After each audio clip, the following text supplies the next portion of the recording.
வணக்கம் ஃப்ரெண்ட்ஸ், நல்லா இருக்கீங்களா? இன்றைக்கி நம்ம சசி கிச்சன் அண்ட் கார்டனில் அல்ட்ரா ஃபாஸ்ட் வெட் கிரைண்டரோட ரிவ்யூ தான் பார்க்க போகிறோம். இதை நான் 2018 வாங்கினேன். இப்போ 4 வருஷம் ஆச்சு. 4 வருஷத்துக்கு அப்புறம் ரொம்ப நல்லா இருக்கிறதுனால இதோட ரிவ்யூ போடலான்னு போட்டிருக்கேன். இது தாங்க ஓவரால் அந்த கிரைண்டரோட பாடி கீழே இருக்கிறது. ஸோ ரெட்டும் ஒயிட்டும் கலந்த மாதிரி கலர் ரொம்ப அருமையாக இருக்குது. சூப்பரான கலராக இருக்குது. ரெட்டு ஒரு பிங்க் ஷேடில் இருக்குது. ஸோ லேடிஸ்க்கு பொதுவாக பிங்க் ஷேட் பிடிக்கும் இல்லையா? இப்போ இந்த கிரைண்டரை பார்த்திங்கன்னா தெரியும். அதோட தூரத்துலேருந்து பார்த்தோம்னா கொஞ்சம் சாய்வாக இருக்கும். ஒரு பக்கம் ஸ்ட்ரைட்டாகவும் இந்த சைடு கொஞ்சம் சாய்வாக இருக்கும். இதுதான் இதோட லுக்கு. பார்க்குறதுக்கு வித்தியாசமாக கொஞ்சம் ஷேப் இருக்கும். இது இதோட சிலிண்டர், நம்ம வைக்கிறது ட்ரம்முன்னு சொல்லுவோம் இல்லையா? இதுதான் இது 2 லிட்டர் கிரைண்டர். இது நடுவில் நம்ம மாட்டுறதுக்கான அந்த ஒயிட் கலர் அந்த ஹோல் இருக்கும். அதில் தான் நம்ம இந்த கல்லை மாட்ட போகிறோம். இதில் 2 கல் அரைக்கிறதுக்கு கொடுத்துருக்குறாங்க. ஸோ இது என்ன மாதிரி ஒரு வித்தியாசமாக சுத்தம், அதுதான் இதில் ஒரு நியூவாக இருந்துச்சு. ஆக்சுவலாக நான் பட்டனை ஆன் பண்ணோன்னா பார்த்தீங்கன்னா உங்களுக்கு வித்தியாசம் தெரியும். ஸோ இந்த நாபில் தான் நம்ம மாட்ட போகிறோம். இதில் இப்போ மேலே இருக்கிற பட்டன்ஸ்னு பார்த்தீங்கன்னா, ஃபஸ்ட்டு இருக்கிற பட்டன் ரைஸ் தால், அதுக்கான பட்டன். அதுக்கு அடுத்து இருக்கிறது வெட்டான சட்னி போடுறது, வெட் கிரைண்ட் அந்த மாதிரி இருக்கிறது.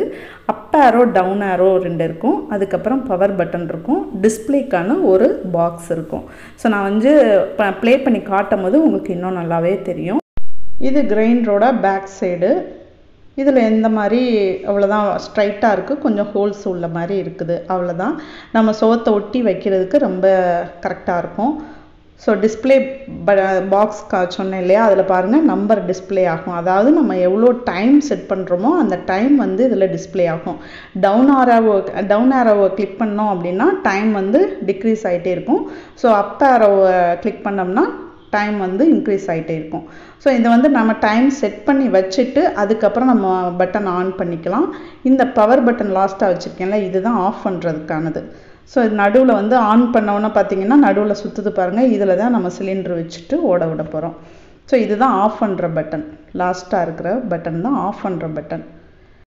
இதோட ப்ரைஸ் பார்த்தீங்கன்னா 9,000லேருந்து 10,000 வரையும் இருக்குது. அதாவது ஒவ்வொரு கடைகளுக்கு ஏற்ற மாதிரி 200 300 கூட குறைய இருக்கும். இப்போ கிரைண்டரோட கீழ் பகுதியில் பார்த்தீங்கன்னா 4 புஷ் கொடுத்துருக்காங்க. ஸோ நம்ம கிச்சன் டேபிள் மேலெலாம் வச்சோம் அப்படின்னா கிரானைட்டு, மார்பிள் இந்த மாதிரி அந்த இதில் வச்சோம், டேபிளில் வச்சோம்னா நல்லா ஏர் டைட்டாக நம்ம பிடிச்சிக்கிடும். வேக்யூம் இது மாதிரி கொடுத்துருக்காங்க. 4 பட்டன் கொடுத்துருக்காங்க.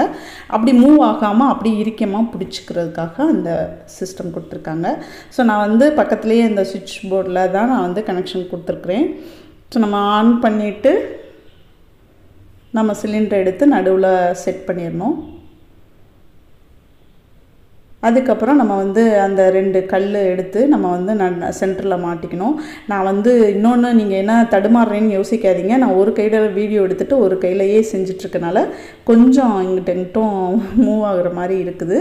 ஸோ சென்டரில் இந்த மாதிரி ஒரு கம்பி மாதிரி வச்சுட்டு நம்ம அதை மாட்டி டைட் பண்ணிடணும் ஃபஸ்ட்டு.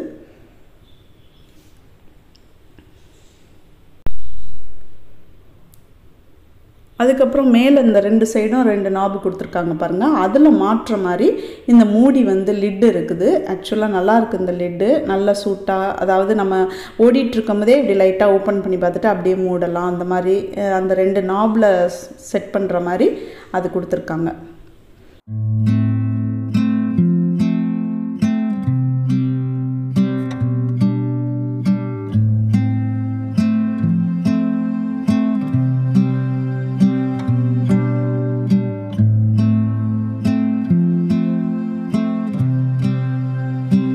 அவ்வளோதான், கிரைண்டர் செட் பண்ணியாச்சு. நம்ம சுவிட்ச் ஆன் பண்ணோன்னா நம்ம ஏற்கனவே செட் பண்ண டைம் நிற்கும் ஆட்டோமேட்டிக்காக.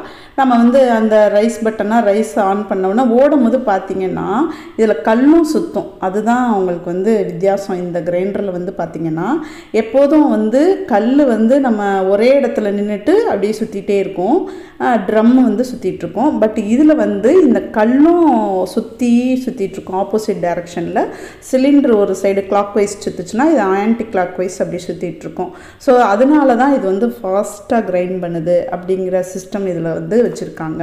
உண்மையிலேயே சொல்லணுங்க, நம்ம வந்து இப்போ உளுந்து போடுறோம். உளுந்து வந்து பொதுவாக அரை மணி நேரம் ஆட்டணும், சிலர் வந்து 40 நிமிஷத்துக்கு மேலே கூட ஆட்டுவாங்க, அப்போ தான் நல்லா பொங்கும் அப்படின்னு. நான் வந்து இந்த கிரைண்டரில் 1/4 மணி நேரம், அதாவது 15 to 20 நிமிஷம்தான் நல்லா உளுந்து பொங்கி வந்துடுது. போட்ட உடனே நல்லா வந்து அரைஞ்சிருது. இப்போ இந்த மூடியில் வந்து சின்ன ஸ்டிக் மாதிரி கொடுத்துருக்காங்க. அதை நம்ம வந்து அப்பப்போ ஓப்பன் பண்ணி, அதாவது கிரைண்டரை ஃபுல்லாக ஆஃப் பண்ணி நம்ம வந்து மூடியை திறந்து அந்த மாதிரி தான் பார்க்கணும் அப்படின்லாம் கிடையாது. நம்ம இந்த ஸ்டிக்கை ஓப்பன் பண்ணி எடுத்து பார்த்தோம்னாலே வந்து ஈஸியாக நமக்கு அந்த மாவு அதில் வரும். அது வந்து எவ்வளோ அரைஞ்சிருக்கு அப்படின்னு அதை தொட்டு பார்த்தோம்னாலே தெரிஞ்சிடும். இது ஈஸியாக எடுத்துகிட்டு மாற்ற மாதிரி தான் இருக்கும். ஆக்சுவலாக நான் முன்னாடி சொன்ன மாதிரி கையில் கேமரா வச்சுட்டு பண்ணனால என்னால் வந்து டக்குன்னு உடனே உங்களுக்கு இது பண்ணி காட்ட முடியல.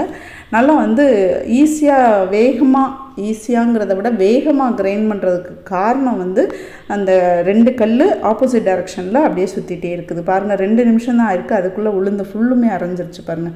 உங்கள்கிட்ட பேசிகிட்டே அந்த 2 நிமிஷம் கட் பண்ணாமல் தான் ஓடிட்டுருக்கு வீடியோ. அந்த 2 நிமிஷத்துலேயே போட்ட உளுந்து எல்லாமே வந்து பார்த்திங்கன்னா மாவாயிடுச்சு. அதுக்கப்புறம் நமக்கு ஒரு கொஞ்சம் கொஞ்சம் தண்ணி தெளித்து ஆட்டிக்கிட்டு இருக்குது. ஆட்டிக்கிட்டு இருந்தோம்னா போதும், நல்லா பொங்கிடும். இன்னொன்று, இதில் வந்து கையை விட்டு நம்ம வந்து பழைய மாடல் கிரைண்டர்லாம் நம்ம மாவு அப்படியே தள்ளி விடுவோம், அள்ளி பார்ப்போம், அப்படி இது பண்ணுவோம். அந்த மாதிரி கையை ஃபுல்லாக உள்ளே விட முடியாது. இப்போ நான் வந்து சட்னி பட்டனை ஆன் பண்ணியிருக்கேன். அப்போ பாருங்களேன் அது எப்படி அரைக்குதுன்னு. Clockwise anticlockwise அப்படி மாற்றி மாற்றி சுற்றும். இது வந்து ஆக்சுவலாக சட்னிக்கும் வெட் மசாலாக்கும் கொடுத்துருக்காங்க.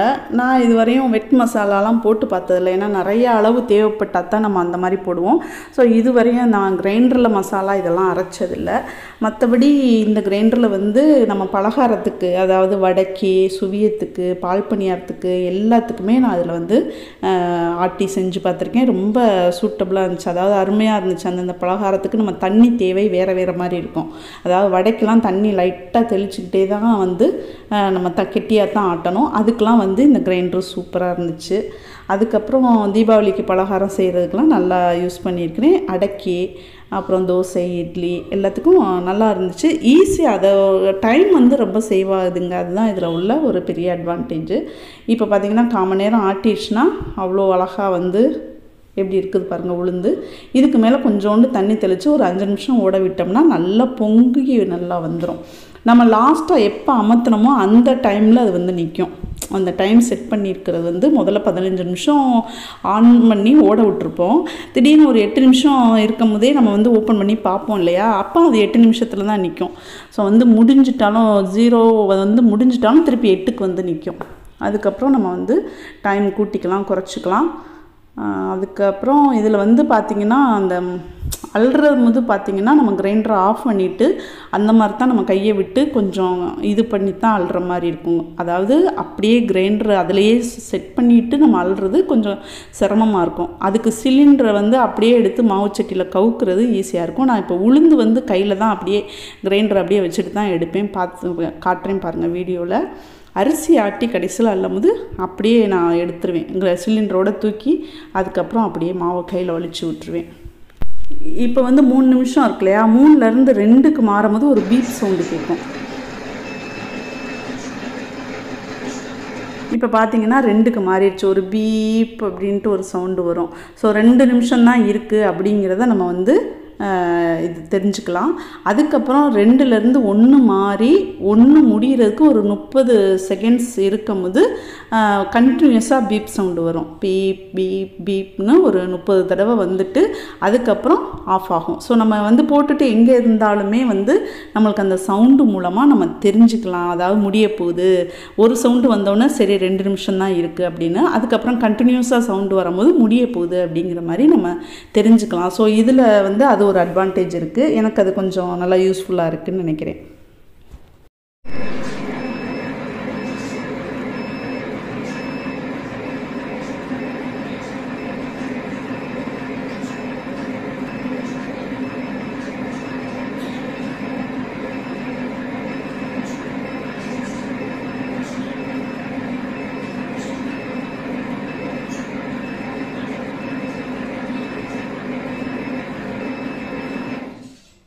இப்போ பார்த்தீங்கன்னா அந்த ஒரு நிமிஷம் முடிஞ்சோன்னா அத்தனை சவுண்டு கொடுத்துட்டு ஆஃப் ஆகிடுச்சு பாருங்கள். திருப்பி நம்ம 3 நிமிஷத்தில் ஆஃப் பண்ணியிருப்போம் போல் லாஸ்ட்டாக, அதனால் 3 நிமிஷத்துக்கு வந்து நிற்கிது.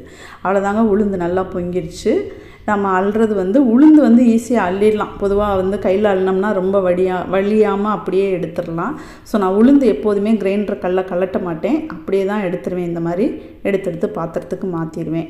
அதுக்கப்புறம் இதில் அளவுன்னு பார்த்தீங்கன்னா அரைப்படி அரிசி, எப்படி சொல்கிறது, அரைப்படி, இப்போ ஒரு படிக்கு பாதி இருக்கும் இல்லையா, அந்த அரைப்படி அரிசிக்கு அந்த தேவையான அளவு உளுந்து இதெல்லாம் போட்டோம்னா உளுந்து ஒரே டைமில் போயிடலாம், அரிசியும் ஒரே டைமில் ஆட்டிடலாம். அதே கூட கொஞ்சம் போட்டோம், ஒரு படி அரிசி இல்லை 3/4 படி அரிசி போட்டோம்னா ஒவ்வொன்றையும் 2 டைம், அதாவது உளுந்தை 2 டைம் போடணும், அதுக்கப்புறம் அரிசியை 2 டைம் போடணும். நான் அப்படி தான் யூஸ் பண்ணுவேன். எனக்கு 3/4 படி அரிசி போடுவேன் வாரத்தில் ஃபஸ்ட்டு சண்டே ஆட்டமுது. ஸோ வந்து உளுந்தை 2 தடவை போடுவேன். அது எப்படின்னு பார்த்தீங்கன்னா நான் சொன்ன மாதிரி 20 40 நிமிஷம் தான் ஆகும். அரிசிக்கு அதே மாதிரி வந்து உங்களுக்கு வந்து 12 நிமிஷம் டு 13 நிமிஷம் பார்த்திங்கன்னா நைஸ் ஆயிரும். ஸோ 13 பார்த்திங்கனாலே 26 நிமிஷம். அப்போ மொத்தமே வந்து 40 26 1 மணி நேரம் டு 1.25 மணி நேரத்தில் நம்மளுக்கு வந்து 3/4 படி அரிசி இருந்தாலுமே ஆட்டிடும். ஸோ வந்து ஈஸியாக வேகமாக முடிகிற மாதிரி தான் இருக்குது. எனக்கு நல்லா நைஸாகவும் சீக்கிரம் கிடச்சிருது.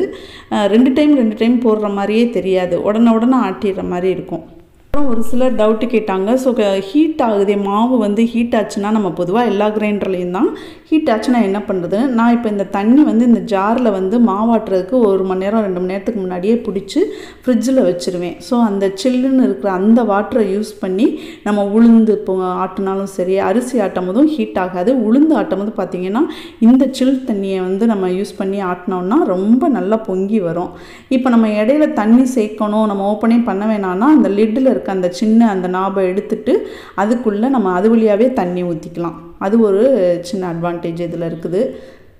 ஸோ வந்து தண்ணி எப்போதும் நீங்கள் வந்து சில்லுன்னு வாட்டர் யூஸ் பண்ணி மாவரைச்சி பாருங்கள்.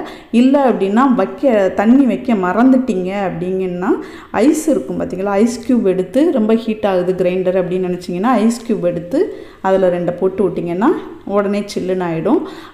ஒரு சில சமயம் பார்த்திங்கன்னா உளுந்தும் அரிசியும் ஊற வச்சோடனே நீங்கள் ஃப்ரிட்ஜில் தூக்கி வச்சுட்டிங்கன்னா அந்த அரிசியும் உளுந்தும் சில்லுன்னு இருக்கும்.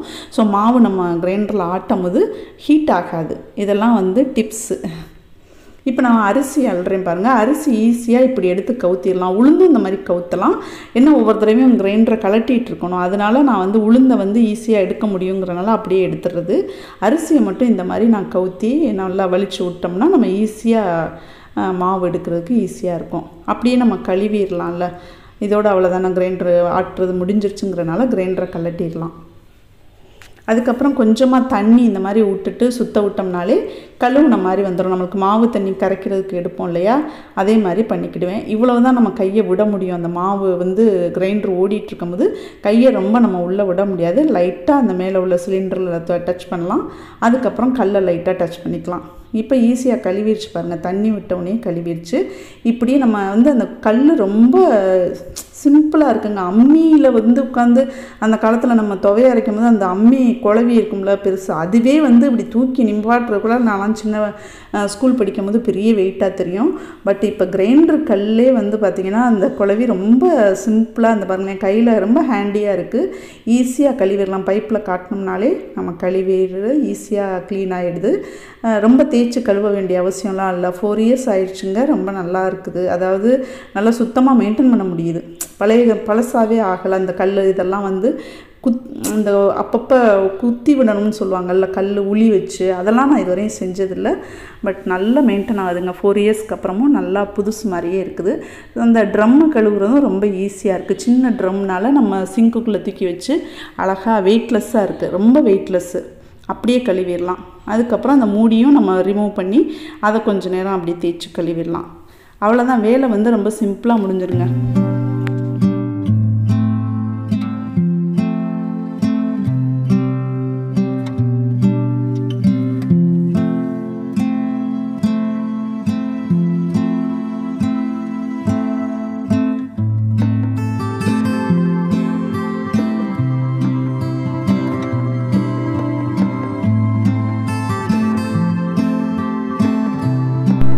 இது வந்து ஃபஸ்ட்டு நான் வாங்கினப்ப அன்னைக்கு வந்து நான் பணியாரத்துக்கு போட்டு ஆட்டி வச்சேன். அரைப்படி அரிசி போட்டு ஆட்டி அந்த சிலிண்டர்லேயே நான் வந்து அப்படியே நைட்டு வச்சு மூடிட்டு படுத்துட்டோம். சூப்பராக பொங்கி அப்படியே அளவாக இருந்துச்சு.